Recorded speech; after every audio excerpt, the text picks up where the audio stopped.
tere Lifeway Plaastrit kanali vaatajad. See olen mina ja siin on minu jalg. Tahan näidata teile kogemust. Eile siis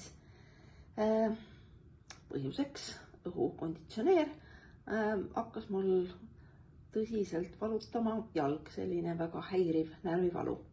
Kõigepealt panin Eion on siin, aga ei olnud just olulist efekti.